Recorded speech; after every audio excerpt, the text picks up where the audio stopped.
Você já pensou por que é importante avaliar o desempenho dos servidores e das servidoras públicas? E você sabia que vários governos já fazem isso? A avaliação de desempenho é fundamental quando pensamos em reduzir a lacuna entre as expectativas da sociedade e a capacidade dos governos de responderem de forma adequada.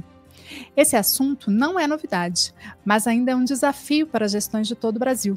No governo federal, um programa de gestão e desempenho foi estruturado em 2022 e já conta com a adesão de 84% dos órgãos e entidades. E você já pensou se a administração pública tem servidores demais ou se faltam pessoas? Para responder com precisão, é preciso dimensionar a força de trabalho, considerando as responsabilidades e as entregas de cada setor. E o que esses assuntos têm a ver com a modernização administrativa e a democracia? É o que vamos discutir neste episódio.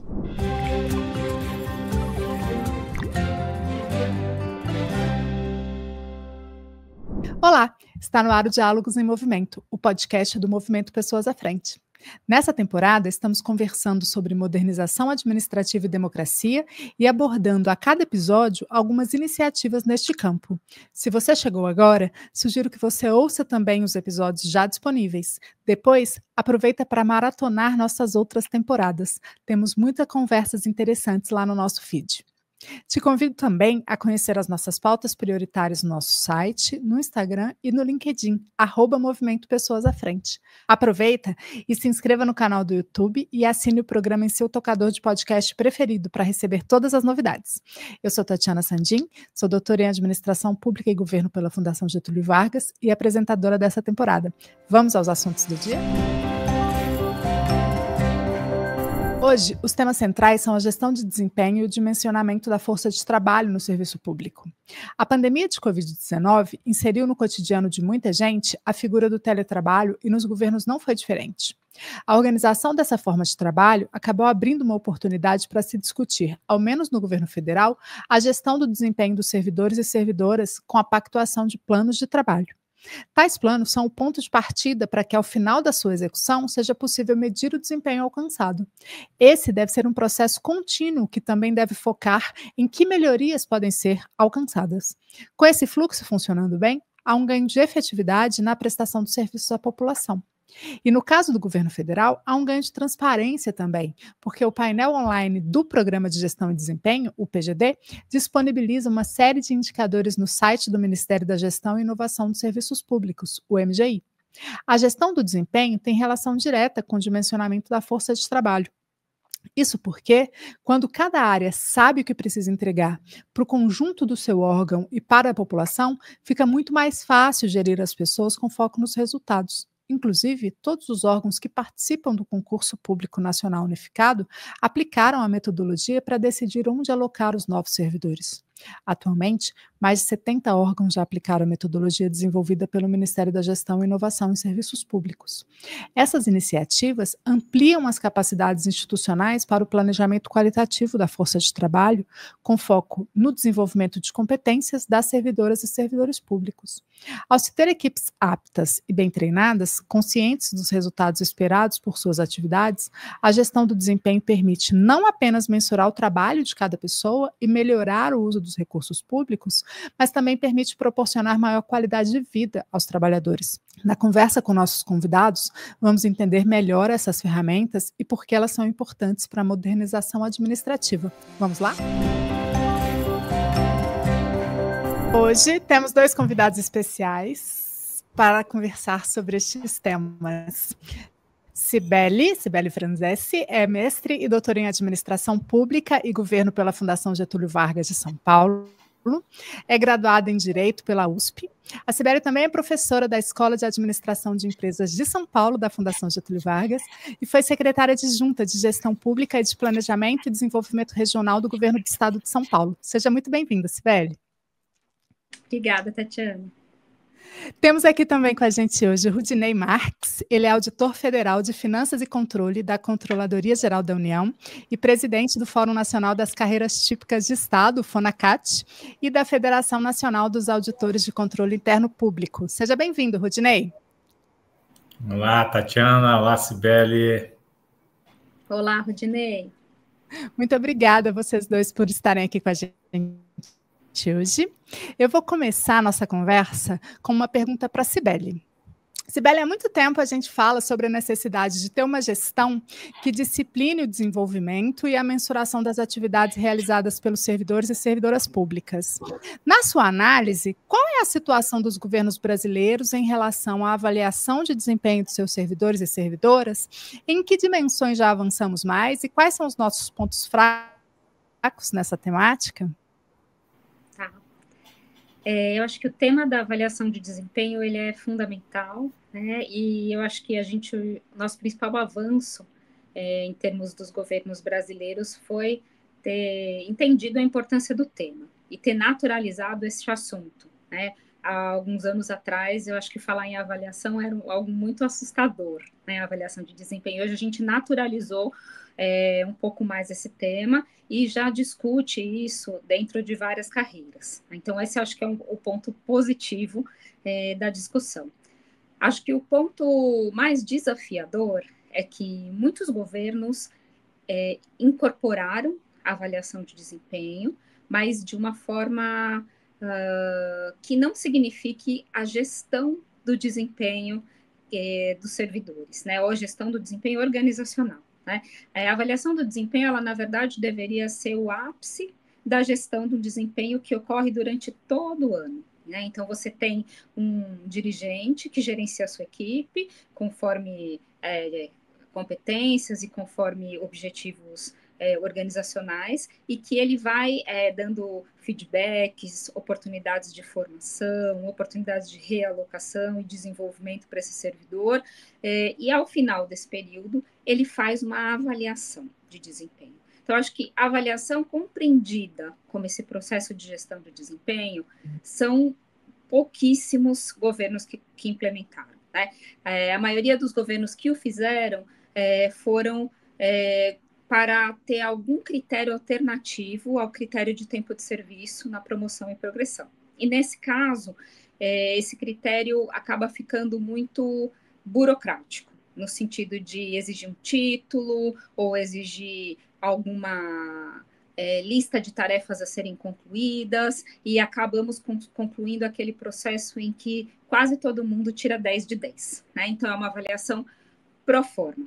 Então, acho que um conjunto de governos está nessa fase e outro conjunto de governos ainda está tentando incorporar, de alguma forma, essa agenda. Né? E eu acho que só uma pequena parte trabalha com gestão de desempenho, porque isso envolve também um grau de maturidade de gestão por resultados dentro da área de RH de cada governo, que é muito raro a gente observar no Brasil ainda, infelizmente.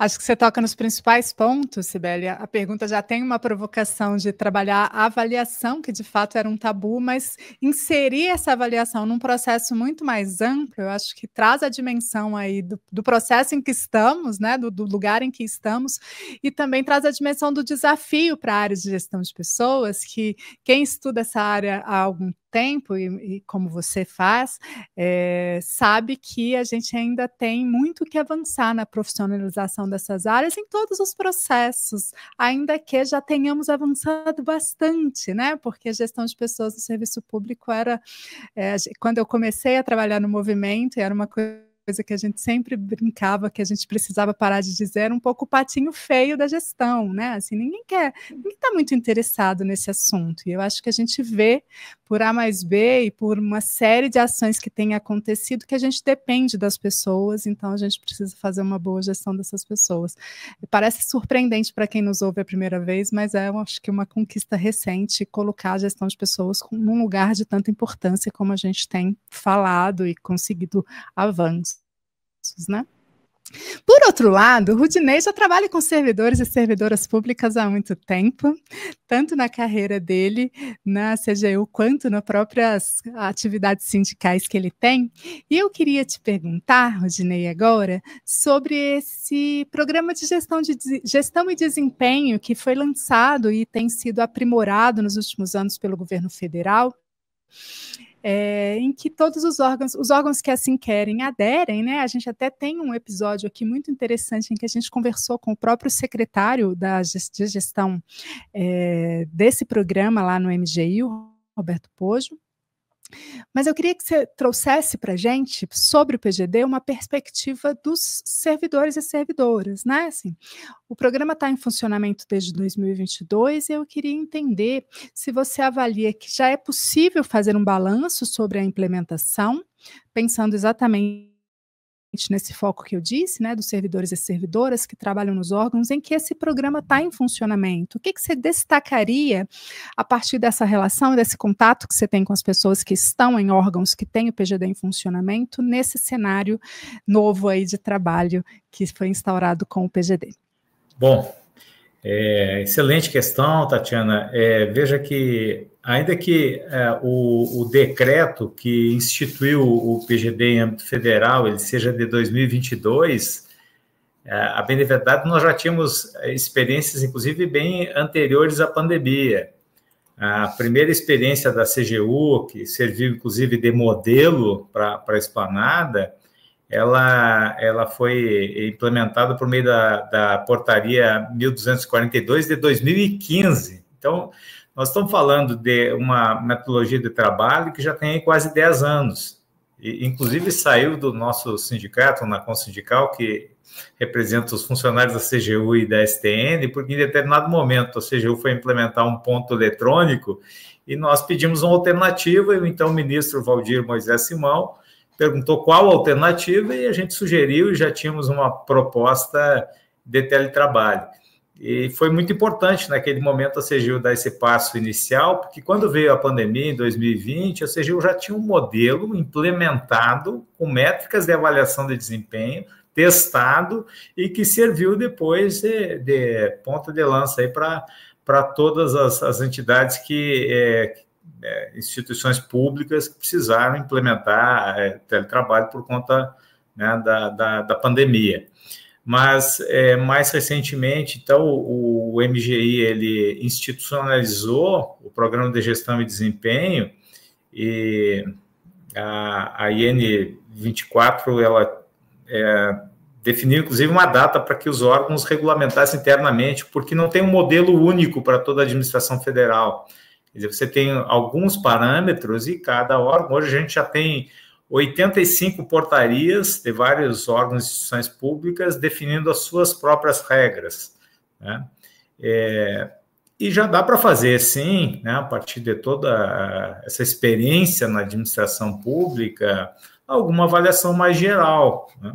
Me parece que algo que foi uma grande vantagem para a administração foi a redução de custos operacionais.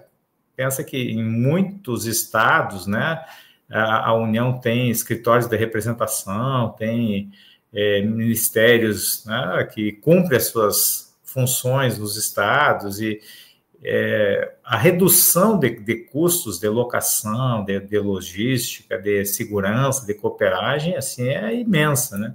Mas mais do que a redução de custos, a própria produtividade, né? Já se avaliou no primeiro momento, os números iniciais que eu vi davam conta de um aumento de até 20% na produtividade, não sei como é que isso está agora nesse momento, e também um instrumento de gestão, porque muitos servidores têm interesse em órgãos que têm PGDs mais flexíveis, e esses servidores a gente vê que eles se entregam mais para o trabalho quando tem essa possibilidade de flexibilidade, né? Muitos órgãos que só têm representação aqui em Brasília, né? Como é o caso da minha carreira no Tesouro Nacional, mas com o PGD ele pode tranquilamente estar morando no estado e vir aqui eventualmente, se ele não está no PGD, porque tem um PGD integral, né, que o servidor ele pode estar completamente fora sem precisar cumprir uma carga mínima na repartição, e tem um outro que é parcial, em que ele precisa cumprir algumas horas mensais, né, que pela média que eu vi nessas regulamentações, ela está fixada em torno de 32 horas mensais, né, para quem está no parcial. Mas é um instrumento de gestão, porque pensa o servidor que só tem a representação aqui, mas ele tem, por alguma razão, que está no estado, né? Ele pode usar dessa liberdade, desempenhar suas atribuições, fazer as suas entregas, e aí eu acho que tem um ponto fundamental que precisa ser mais explorado pelos pesquisadores na academia, né, Sibeli? que me parece que o PGD foi realmente uma revolução em termos de gestão e avaliação de desempenho. Tá? A gente, é claro, não tem ainda uma lei que avalia desempenho e, no limite, possa até desligar o servidor que não está fazendo as entregas para as quais ele foi contratado, mas o PGD cumpre, em parte, essa função, porque só podem aderir aqueles servidores que estão fazendo entregas, né? Que ele não está fazendo entrega, que não consegue bater as metas pactuadas, porque todas as metas são pactuadas com a chefia imediata, né? Com os titulares de cada órgão. Bom, ele está devendo aí para a instituição e, eventualmente, pode até perder aí essa condição. Enfim, então, respondendo objetivamente, eu acho que já tem como fazer um balanço. O MGI tem uma página que tem uma síntese de todas essas informações, tem muita coisa legal lá, e eu acho que já, né, com uma experiência longa em alguns órgãos que foram pioneiros, Receita, CGU, a AGU, e agora mais recentemente com dezenas, quase uma centena de órgãos federais com o PGD implantado, já temos como fazer um balanço, né? E o balanço me parece que é super favorável aí à metodologia. Eu só queria comentar que essa resposta do Rudinei é muito boa porque toca nos principais pontos, né? Primeiro, a relevância que assumiu o PGD com a pandemia, né? Uma vez que todo mundo foi para casa, mas principalmente em algumas áreas do serviço público, o trabalho não pôde parar, ainda que feito de forma remota, então acabou se tendo que regulamentar e organizar essa forma de trabalho, por isso muitas vezes a gente fala em PGD no governo federal, a gente fala sobre o trabalho remoto, que foi uma possibilidade que acabou ganhando seu espaço com esse evento aí, né, da pandemia, mas também toca no ponto de que cada servidor tem um plano de trabalho e que esse plano de trabalho precisa ser cumprido para que logo seja aferido o seu desempenho, né? Mas ao mesmo tempo tem essa dimensão da gestão aí em que o desempenho ele é previsto de uma maneira em que seja justo para o tempo no trabalho, mas ao mesmo tempo que não sobrecarregue, que não tenha consequências para a própria saúde do trabalhador e que com a aferição desse desempenho a gente consiga entender que esse setor, essa órgão, essa secretaria está alcançando os resultados esperados e com esse ganho aí de que as pessoas podem fazer uma gestão do seu horário de trabalho, inclusive um ponto que a gente sempre chama atenção porque acaba sendo muito importante para alguns grupos específicos, e nesse eu me incluo como as mulheres, que às vezes têm uma série de trabalhos que são domésticos e que podem ser mais bem alocados no seu dia de trabalho com a gestão do desempenho e não do seu horário de trabalho dentro do órgão específico, né? Então, acho que é um avanço aí importante que deve ser cada vez mais aprimorado na gestão. Agora, eu queria fazer uma outra pergunta para a Cibele, que agrega a questão da gestão do desempenho ao dimensionamento da força de trabalho, que é esse exercício de entender quantas pessoas a gente tem em cada setor e se são adequadas ou não, suficientes ou não para fazer o que tem que ser feito. Então, eu queria entender um pouco, Cibele, que relações você percebe entre essas duas temáticas, né, a gestão do desempenho e o dimensionamento da força de trabalho, e como é que esses dois institutos aí podem contribuir para que o Estado seja mais moderno, mais democrático, como a gente está sempre buscando que seja. Por favor. Legal. Eu acho que essa pergunta ela é bem importante, porque ela mostra como alguns legados da pandemia podem trazer coisas boas para o futuro, né? E a gente entrou em uma nova rotina que talvez a gente possa aproveitar bastante. Eu acho que uma delas, e o Rodinei mencionou bastante, é o teletrabalho, né? O teletrabalho, como você disse, ele traz para nós uma outra ideia de trabalhar desempenho, né? E o Rodinei também falou bastante isso, porque você não tem mais aquele controle burocrático de ponto, né, ou controle burocrático da presença. Então, você acabou tendo que se adaptar a essa nova realidade e desenvolver, de maneira muito rápida, instrumentos de mensuração de desempenho. Pois bem, como é que a gente faz a gestão, né, da força de trabalho e o planejamento da força de trabalho a longo prazo? Normalmente, no setor público, a gente repõe as aposentadorias, né? Então, a gente tem um número de pessoas, um número de servidores de uma determinada carreira que se aposenta e a gente faz concursos para repor essas pessoas, né? Pode ser em maior ou menor número, normalmente número equivalente, e às vezes isso acompanhado no máximo de algum estudo demográfico, populacional, né? Por quê? Porque a gente não tem o hábito no setor público de usar estudos de produtividade para entender quantas pessoas eu preciso para realizar determinado trabalho. Isso é difícil da gente fazer porque determinados setores, eles não possuem benchmarking, a gente não tem como pegar, né? Hospital, por exemplo, a gente pode usar hospitais filantrópicos, a gente pode usar medidas que a própria saúde desenvolve, acreditadoras que fazem isso para os setores de saúde, mas algumas áreas, como assistência social, por exemplo, é mais difícil você mensurar a produtividade desses profissionais e o que isso impacta no trabalho, se você não desenvolver no próprio setor público essas medidas, né? E comparar entre próprios governos ou tentar buscar benchmarks internacionais, mas tendo que adaptar muito à realidade brasileira.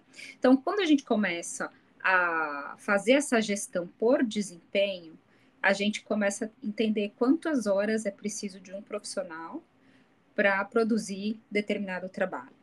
Quantos profissionais eu preciso numa equipe para produzir determinado trabalho? E isso vai me ajudar a dimensionar a minha força de trabalho para o futuro, a pensar se eu vou precisar ou não daquele trabalho, né? Imaginando ainda que a gente está num momento em que tem um impacto muito grande da tecnologia, né? E aí a tecnologia vai servir para alguns setores, para outros não, vai substituir alguma mão de obra, outra não, mas a gente vai precisar ter uma noção clara dessa produtividade para saber onde é desejável colocar a tecnologia, né? Então, por exemplo, inteligência artificial, ela pode substituir muito trabalho repetitivo, mas não tanto trabalho, com certeza não trabalho face a face com o cidadão. Então, eu vou ter que ter uma ideia boa dessa produtividade para mensurar o que eu vou substituir e pelo quê? Se é por pessoas, se é por tecnologia, ou se eu tenho que redefinir a forma que esse serviço é prestado, sempre com o objetivo, né, de ter uma coisa de maior qualidade para o cidadão. Porque hoje o cidadão interage com o mundo dele pelo celular. Ele pede comida pelo WhatsApp, ele faz compras pela internet, pelo Instagram, e aí na hora que ele vai lidar com o Estado, ele olha e fala, por que eu tenho que ir lá presencialmente? E aí ele já olha para o Estado com má vontade. Ele já acha que tudo é ruim. Né? Porque o padrão de qualidade do cidadão é o padrão que ele vive, e aí o Estado não acompanhou. Então, a tecnologia não serve para substituir mão de obra, mas serve para melhorar a qualidade do serviço. E a gente vai ter uma mão de obra que vai ser bem aproveitada onde ela é muito útil, né? Por exemplo, a gente talvez precise de menos professores, se nascer menos crianças, e mais cuidadores, porque a população está envelhecendo mais, enfim. Então, acho que isso nos dá uma dimensão de como trabalhar melhor, algo que não é meramente uma reposição de pessoal. Maravilha. Acho que você também toca em pontos muito importantes, né? Como a própria introdução da tecnologia na vida das pessoas, mas o impacto dessa tecnologia no planejamento da força de trabalho, né? A gente pode imaginar que alguém recém-formado entre no Estado hoje com 25 anos, por exemplo, essa pessoa tem pelo menos 40 anos de trabalho no serviço público. Quem seremos nós daqui a 40 anos em termos de tecnologia, de demanda por serviços? A população vai envelhecer, a população vai estar morando onde está, né? A gente tem aí as evidências sobre as mudanças climáticas, então a gente tem uma série de demandas que a gente precisa planejar, e entendendo também, acho que no início da sua resposta você traz esse ponto, que poder planejar a força de trabalho, entendendo quantas horas a gente precisa para cada atividade, considerando inclusive as especificidades especificidades, né? Porque se eu estou num posto de saúde, eu posso atender 50 pessoas por hora ou uma pessoa por hora.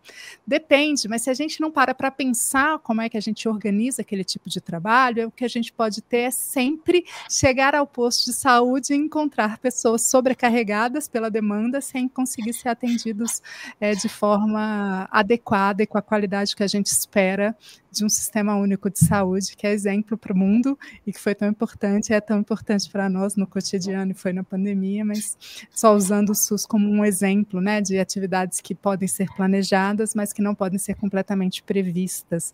Mas a gente precisa dimensionar da mesma maneira. Muito bom. Estou muito gostando dessa conversa, gente. Queria fazer mais uma pergunta para o Rodinei sobre a avaliação de desempenho, né? A gente está falando que a gestão de desempenho é um processo mais amplo, mas a avaliação é um tema que já foi introduzido no cotidiano do servidor, da servidora pública federal há muito tempo, não é novidade para ninguém, mas o que a gente vê muitas vezes é que várias gratificações salariais ainda estão atreladas a algumas carreiras, né, aos salários de algumas carreiras, e aí emergem algumas críticas no uso dessa ferramenta. E eu queria que você fizesse para a gente uma análise dessa situação, do uso da avaliação de desempenho, e o que você considera que o PGD altera nesse cenário em relação às críticas, tanto de forma positiva quanto negativa, por favor. Bom, para essa resposta eu quero me remeter a uma fala inicial da Cibele, quando ela falou não só da avaliação, mas da gestão de desempenho, né? Então, eu acho que isso ajudaria mais ao aprimoramento do mecanismo do PGD, né? Um mecanismo mais amplo de gestão de desempenho do que atrelar a remuneração. Porque a experiência que a administração tem em atrelar a remuneração a desempenho não é muito boa. Tanto é que nós saímos agora numa longa negociação com o Executivo Federal, uma negociação que vem lá de setembro do ano passado até agora, vejam, 1 ano e meio quase, e nenhuma das negociações, dos 48 termos de acordo assinado com o Executivo, 7 em 2023 e 41 em 2024, nenhum deles atrelou o desempenho à remuneração, como havia acontecido alguns anos atrás, no caso, por exemplo, do Fisco Federal, a Receita Federal, a Advocacia, a Auditoria Fiscal do Trabalho, que criaram mecanismos de remuneração por bônus, né, de produtividade.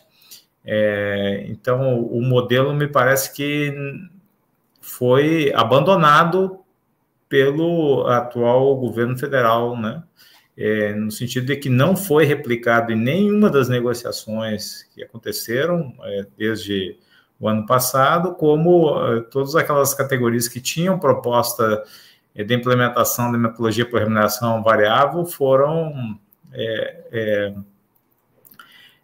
foram adiante, né? Essas propostas esbarraram aí na determinação do MGI de não dar continuidade para esse tipo de metodologia de remuneração, tá?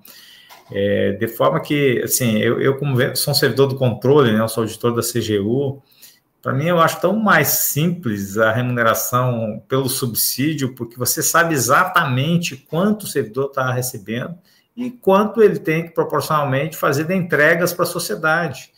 E você tem um portal da transparência, vai lá, acessa, servidor fulano, quer saber quanto está ganhando, está ganhando tanto, e quais são as entregas dele para a sociedade.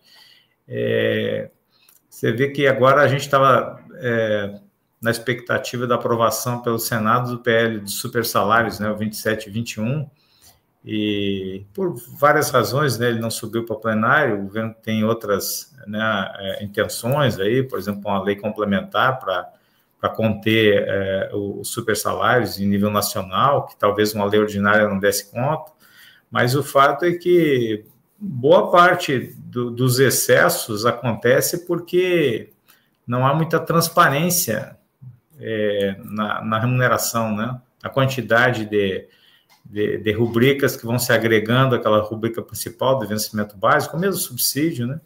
E isso poderia ser evitado com mais transparência, e para isso o subsídio se presta muito mais do que uma remuneração variável com, né, várias rubricas que se acumulam. De forma que, sendo objetivo aí, assim, eu acho que não é bom atrelar as coisas, é bom que o PGD tenha um caminho próprio, independente da remuneração, e a remuneração seja tratada como deve ser, com transparência, com lisura, né? E para a sociedade poder também fazer a cobrança, né? Com controle social, tem que ter controle social, tá? É isso. Ótimo, inclusive é bom que você tenha tocado no tema dos supersalários, é um tema que inclusive a gente abordou em um dos nossos episódios nessa temporada, e que ele é um tema que domina muitas vezes, né, a opinião pública, mas ele está restrito a um percentual muito pequeno de servidores, né? Então a grande massa de pessoas que trabalham no serviço público está bem longe do teto, e o percentual aí de servidores que ultrapassa o teto é bem pequeno, ainda que o discurso faça parecer diferente. E também acho que outro ponto interessante é mostrar o quanto a remuneração variável por desempenho ela tem um alcance que ele é limitado e é bastante curto, né? Em pouco tempo, a própria remuneração já se torna como parte integrante do salário e as pessoas passam a reagir de forma diferente, ao passo que um plano de trabalho renovado periodicamente pode ter um efeito muito mais duradouro, inclusive no bem-estar das pessoas, né? Uma pergunta que eu vou querer te fazer daqui a pouco sobre esse tema.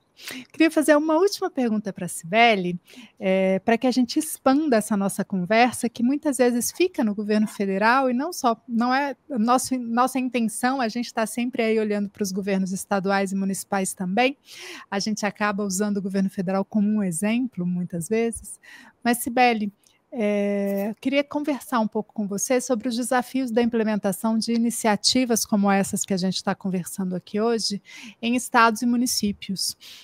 Se algum gestor ou gestora estadual ou municipal estiver nos ouvindo, que caminhos você indicaria para que essas pessoas, nesses níveis de governo, possam avançar no sentido da gestão do desempenho e até do dimensionamento e do planejamento da força de trabalho?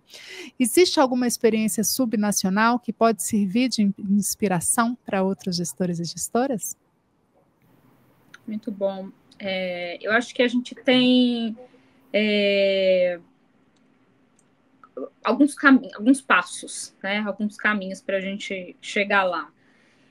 Como a gente está convergindo aqui para a ideia de gestão do desempenho, né? A gente precisa primeiro ter gestão, depois ter um acordo sobre o que é desempenho, né? Então, vou pegar essas duas coisas. Para a gente ter um acordo sobre o que é desempenho, a gente precisa ter, e aí eu estou falando de acordo mesmo, né? A gente precisa ter tanto um mapeamento das competências dos nossos servidores, e isso não é a mesma coisa que a atribuição legal das carreiras, tá? Mapeamento das competências que a gente precisa de cada servidor, por um lado, e por outro lado, as metas institucionais da organização, desdobradas até o nível, pelo menos um nível de equipe, para que o servidor consiga entender como ele consegue contribuir para a organização chegar onde ela quer chegar, né? Então, a partir desse acordo, né, estabelecido em bases claras, transparentes, que é sobre as competências e como eu melhoro as minhas competências e sobre como eu ajudo a minha organização a atingir suas metas institucionais, eu posso desenvolver o meu trabalho. E aí eu vou ter um acompanhamento do meu gestor para que ele me dê feedbacks constantes sobre se eu estou indo bem ou se eu estou indo mal, e me dê oportunidades de melhoria. Essas oportunidades de melhoria pode ser com desenvolvimento de projetos, então pode ser on the job, né? Essas oportunidades de desenvolvimento podem ser em algum curso, que seja do portfólio da própria escola de governo, enfim, podem ser diferentes oportunidades de desenvolvimento, né? Então, isso significa a parte de desempenho. Quando eu entro na parte de gestão, eu preciso de gestores para fazerem a gestão, né? E aí eu estou falando de líderes de equipe que saibam gerenciar pessoas e que estejam preparados para isso, né? Eu não sei gerenciar pessoas, eu caí aqui de paraquedas. Bom, é possível aprender, é possível ter uma capacitação, é possível ter diretrizes de uma unidade central de recursos humanos que consiga fazer esse trabalho, né? E aí essa gestão, essa gerência é quem vai acompanhar, vai fazer essa pactuação e vai acompanhar esses servidores, né? Então, você não consegue ter gestão de desempenho sem gestor. Então, se vier um pacote de metas pactuado direto da secretaria e cair no colo de um servidor, direto de um secretário, aquilo não tem significado, né? Aquilo, primeiro, não tem significado porque ele não é desdobrado. Então, as pessoas não conseguem entender como elas contribuem para aquilo. Depois, porque ele vem de um jeito de cima para baixo, que não tem instrumento de engajamento, né? E aí você pode dizer, não, vem de cima para baixo porque a gente vive numa hierarquia, tudo bem, mas aí, já que eu quero brincar de mandar, ele pode brincar também de me obedecer, né? Então, a gente tem que trabalhar com o engajamento das pessoas, né? E aí, o Rudinei falou da remuneração variável, você também, né, Tatiana, como isso hoje já se mostrou pouco resolutivo nas organizações públicas, e a gente tem outros instrumentos motivacionais que podem ajudar, né? Um deles foi mencionado aqui, que é o próprio teletrabalho, né? A oportunidade de teletrabalho é altamente motivadora para alguns funcionários, né? E ela pode ser usada como esse instrumento de motivação e engajamento, enfim. Então, queria ressaltar essas duas coisas, que os municípios busquem mapear as competências, busquem formar os seus gestores de equipe e ter metas institucionais a serem acordadas, né, para que haja uma gestão das competências e das metas por esses gestores, para que a gente possa, no final do período, fazer uma avaliação embasada, tranquila e com critérios transparentes. Se eu tenho feedback de 3 em 3 meses, no final do ano eu não vou ter surpresas. Eu já sei se eu estou indo bem ou se eu estou indo mal. Eu não vou me sentir injustiçado, né? Eu tenho critérios claros. E mais, eu tenho oportunidades de melhoria. Então, enfim, eu acho que esse é um bom caminho para a gente pensar em começar. E aí, se não conseguir fazer todo o combo, vamos começar mapeando as competências. Tem competências prontas, tem mapeamentos interessantes. A ENAP tem um mapa de competências para dirigentes. Tem governos que já fizeram mapeamentos de algumas carreiras, isso pode ser intercambiado. Tem muita coisa nos sites dos governos na internet, de governos que avançaram, tá? Então, acho que a própria ENAP tem bastante coisa no portal dela. É um lugar interessante para os RHs começarem a olhar. Excelentes pontos e ótimas dicas aí para quem quiser começar nesses caminhos da gestão do desempenho. E à medida que você ia falando, eu também ia pensando, né? Isso também toca no programa de desenvolvimento, porque uma vez que você percebe o mapeamento de competências, identifica a lacuna, você percebe o que você pode desenvolver para que essa pessoa possa entregar mais e melhor, e dialoga diretamente com a própria capacidade do Estado de fazer as entregas na medida e na qualidade e na eficácia que a gente espera, né? Então, dialoga diretamente com as entregas que o Estado pode fazer.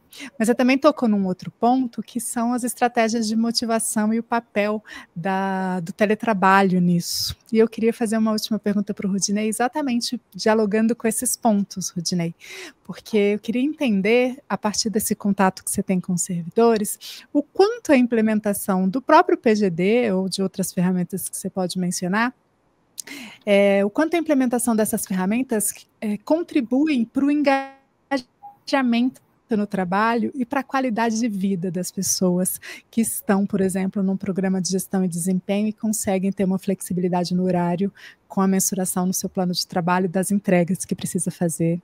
Enfim, queria te ouvir um pouco sobre isso. Olha, eu acho que o PGD agregou muita qualidade de vida aos servidores. Tanto é que no início da campanha salarial, eu ouvi de alguns, não de todos, mas de alguns, que para eles era mais importante aperfeiçoar o PGD, manter e aperfeiçoar o PGD, do que aumentar a remuneração. Olha que impressionante isso. E foram vários, né? Foram vários depoimentos, né, nesse sentido. Então, a gente via que servidores perdiam nas capitais eu mesmo, quando morava no Rio Grande do Sul, morava em Novo Hamburgo e trabalhava em Porto Alegre, na Controladoria Geral da União, perdia 2 horas por dia, né? Uma de ida e uma de volta, todo dia, de segunda a sexta. Hoje não tem mais isso, a maioria do pessoal está realmente no teletrabalho, e aí você vê que tem uma economia de tempo, uma economia de dinheiro, né? Uma possibilidade de flexibilizar horários, porque, se ele tem alguma atividade com a família de manhã, pode trabalhar de tarde, vai ter algum prejuízo se ele trabalhar à tarde ou à noite? Não, então tá tranquilo, fazendo as entregas pactuadas lá nos planos de trabalho, tudo bem. Então, as vantagens foram muito grandes, assim, os servidores hoje não admitem retrocesso, né?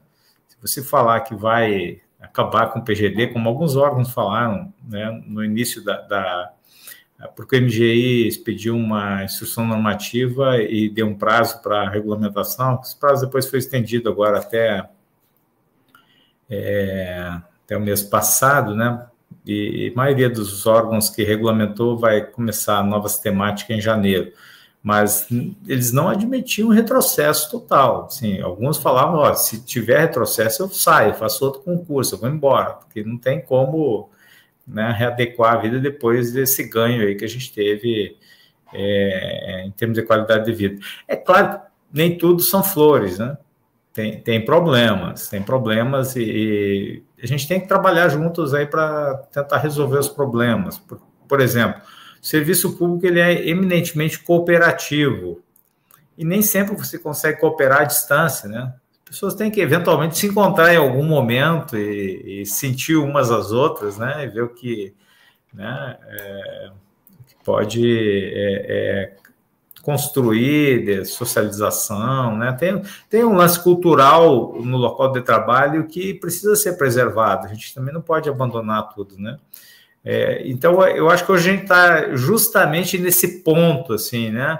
Tentando atender o interesse da administração, o interesse dos servidores, mas vendo como é que vai trabalhar as eventuais desvantagens, né?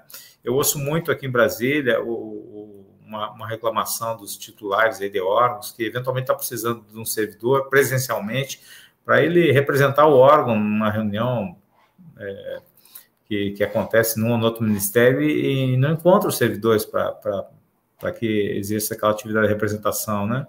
Então, isso tudo está sendo equacionado, tá? Eu acho que a gente vai chegar aí daqui a alguns anos com tudo isso já resolvido e PGD veio para ficar e realmente é um grande diferencial, né? Agregou muito em termos de qualidade de vida dos servidores, tanto é que eles não admitem abrir mão dessa metodologia de trabalho. Muito bom. E eu acho que é importante mencionar que isso tudo não se deu à custa do volume de entrega que cada órgão faz, né? Em algumas situações, inclusive, o órgão conseguiu produzir mais com o mesmo corpo funcional, no mesmo tempo disponível. Então, se deu ainda um ganho de produtividade, ainda que você tenha brilhantemente apontado aí vários pontos de aprimoramento que a gente ainda tem, né? Acho que o ser humano continua sendo um animal gregário, né? A gente ainda precisa do coletivo, a gente precisa do encontro, ainda mais que somos latinos, né? A gente não prescinde do contato humano e acho que nem todo mundo se adapta a um PGD da mesma maneira, né? Então, acho que a gente tem que avançar rumo ao aprimoramento, inclusive pensando como é que a gente pode expandir para estados e municípios de forma sistematizada, sustentada, porque se os trabalhos podem ser feitos à distância, por que nos mantermos controlando os corpos e os horários, como a gente fez desde sempre, né? Acho que é uma fronteira aí que o serviço público, inclusive, ao contrário do que a gente costuma ver, está na vanguarda, né, dessa implementação. Bom, Para a gente encerrar nossa conversa, a gente tem um quadro aqui que já está ficando tradicional, que eu adoro, inclusive, que é de pedir aos nossos convidados que deixem recomendações de materiais para quem quiser seguir pesquisando, aprendendo sobre esse assunto. Vale qualquer formato. Outro dia, o secretário Francisco Gaetani esteve aqui e indicou várias séries, inclusive botou as séries na minha lista, porque algumas eu não tinha visto. Então, vale filme, série, outro podcast, livro, nota técnica, artigo, o que vocês quiserem. Cibele, tem alguma dica para compartilhar com os nossos ouvintes? Eu compartilharia os trabalhos da OCDE sobre competências. Tem uma página toda que chama o OECD, né, de OCDE, OECD Skills Studies. E aí tem vários estudos sobre competências no setor público, e em vários países, né? Tem um sobre a América Latina, tem um sobre o Brasil, enfim, tem sobre comparação. Eu acho bem importante a gente refletir sobre as competências que a gente quer dos servidores, né? Ele também nos ajuda a pensar sobre o engajamento dessa força de trabalho, e isso acaba sendo a base para a gente estabelecer a nossa gestão do desempenho. Então, eu indicaria esses reports da OCDE sobre competências. Tá? São livres, é fácil baixar. Maravilhoso, já dá para maratonar, gente. Perfeito, já dá para maratonar, que tem vários estudos lá. Rudinei, tem uma dica para compartilhar com a gente? Olha, como eu falei mais de PGD, eu quero indicar um portal do próprio MGI, um programa de gestão, lá no www.gov.br, e ali tem muita coisa, tem vídeos, tem legislação, tem manuais, tem vídeos no YouTube que são indicados, tem consultoria, tem uma mentoria, tem muita coisa sobre o PGD lá, então tem uma compilação bem legal para quem quer se aprofundar sobre o assunto. Perfeito. Eu gostaria de indicar duas coisas. Uma delas eu já mencionei, a gente gravou um episódio específico sobre o PGD com o secretário, o Roberto Poggio, que também está bem legal. E eu também queria indicar o documento publicado pelo Movimento Pessoas à Frente, que se chama Gestão de Desempenho e Desenvolvimento, um guia para implementação, que ele também tem várias dicas que são bem práticas, um passo a passo, então acho que complementa aí com a resposta da Cibele e já dá bons insumos para quem quiser começar a se aventurar nesses temas. Bom, todos os materiais que a gente citou aqui estão na descrição do nosso episódio. Eu quero agradecer muito a participação dos nossos convidados. Cibele, muito obrigada por estar aqui com a gente hoje. Eu que agradeço, foi ótimo o nosso papo, queria agradecer também a presença do Rudinei e queria agradecer o movimento por levantar sempre esse tema, né, que é um tema muito importante e que os governos se dediquem mais a discutir a gestão do desempenho e não apenas a avaliação. Perfeito. Rudinei, muito obrigada pela nossa conversa, por estar aqui com a gente hoje. Obrigado, Tatiana, Cibele, e um abraço a todos que nos acompanharam até aqui. Ótimo, eu quero agradecer também a quem nos ouviu até aqui e contar que esse diálogo continua nas nossas redes, então eu reforço o convite para você nos seguir no YouTube, na sua plataforma de áudio preferida, para não perder nenhuma das novidades. Aproveita e conta para nós o que achou desse episódio.